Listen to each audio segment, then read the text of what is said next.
हे पार्थ, ध्यानपूर्वक सुनो।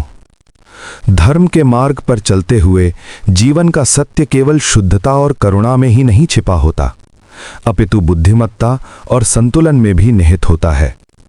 मनुष्य यदि अत्यधिक ईमानदार बनकर संसार में विचरण करता है तो वो कई बार अपने ही गुणों के कारण आघात प्राप्त करता है।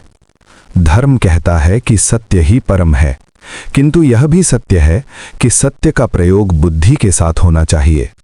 यदि कोई मनुष्य हर समय अपनी अंतरात्मा की नग्न सच्चाई सबके सामने रख देता है तो यह संसार उसे आहत करता है, क्योंकि संसार केवल सत्य से नहीं बल्कि छल, प्रपंच और स्वार्थ से भी चलता है। यदि तू केवल ईमानदारी में अंधा होकर हर बात को वैसे ही कह देगा जैसी वो है, तो असत्य में जीने वाला समाज तुझे दंड देगा, तेरा शोषण करेगा और तुझे ही दुर्बल सिद्ध करेगा। गीता में मैंने तुझसे कहा है कि धर्म का पालन विवेक के साथ करना चाहिए। धर्म यह नहीं कहता कि तू अपने शत्रु को अपनी कमजोरी बता दे। धर्म यह नहीं कहता कि तू अपने जीवन के सारे रहस्य खोल दे। धर्म यह नहीं कहता कि तू अपने हृदय का भेद उन लोगों को सुना दे जो केवल उसका दुरुपयोग करेंगे। धर्म कहता है सत्य का पालन कर, परंतु उसके साथ विवेक और मर्यादा भी रख। तो देख, अग्नि कितनी पवित्र है, पर यदि अग्नि को बिना पात्र के सबके बीच रख दिया जाए तो वही अग्नि विनाश कर देती है। उसी प्रकार ईमानदारी भी है।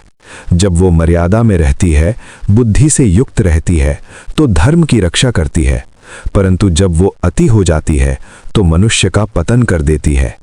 स्मरण रख, धर्म का एक अंग है युक्त आचरण, और युक्त आचरण का अर्थ है संयमित आचरण।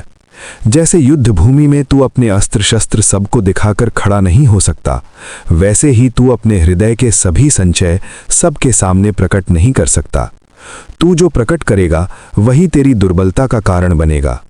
इसलिए हे पार्थ, जीवन में इतना ईमानदार मत बन कि तेरा धर्म भी तेरी रक्षा न कर पाए। संतुलन रखना, अपनी वाणी और कर्म में ऐसी मर्यादा रखना कि सत्य तेरा शस्त्र बने, तेरी ढाल बने, न कि तेरी बेड़ियां। यह संसार विविध प्रवृत्तियों से बना है। यहाँ सज्जन भी हैं और दुष्ट भी। सज्जन सत्य का सम्मान करेंगे, पर दुष्ट तेरा उपहास करेंगे और तुझे छलने का अवसर ढूंढेंगे। इसीलिए धर्म यह कहता है, सत्य को ऐसे धारण कर जैसे कोई रत्न अपने पास रखता है। समय आने पर उसे प्रदर्शित करो और समय आने पर उसे छुपा लो। यह भी जान ले कि धर्म का मार्ग केवल व्यक्तिगत शुद्धता में नहीं अपितु लोक व्यवहार में भी है। यदि तू किसी दुष्ट के सामने अत्यधिक ईमानदार हो जाएगा तो तू अधर्म को बल देगा, क्योंकि तेरी ईमानदारी उसका शस्त्र बन जाएगी।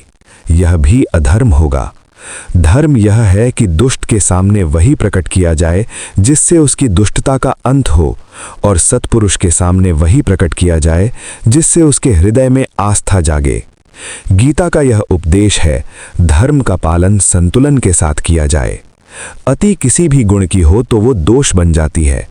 जैसे अधिक नमक भोजन को बिगाड़ देता है, वैसे ही अधिक ईमानदारी जीवन को दुखमय कर देती है। इसलिए हे पार्थ, तुझे ईमानदार बनना है पर विवेक के साथ। तुझे सत्य बोलना है पर समय देखकर। तुझे धर्म का पालन करना है पर परिस्थिति को समझकर। यही धर्म का मर्म है, यही गीता का संदेश है। हे पार्थ, धर्म का पथ वही है जिसमें संतुलन और विवेक दोनों हो। जब तू ईमानदारी को बुद्धि के साथ जोड़ लेगा, तभी तेरा जीवन सफल होगा और तू अपने कर्तव्य को पूर्ण कर पाएगा। यही मेरा उपदेश है तुझसे।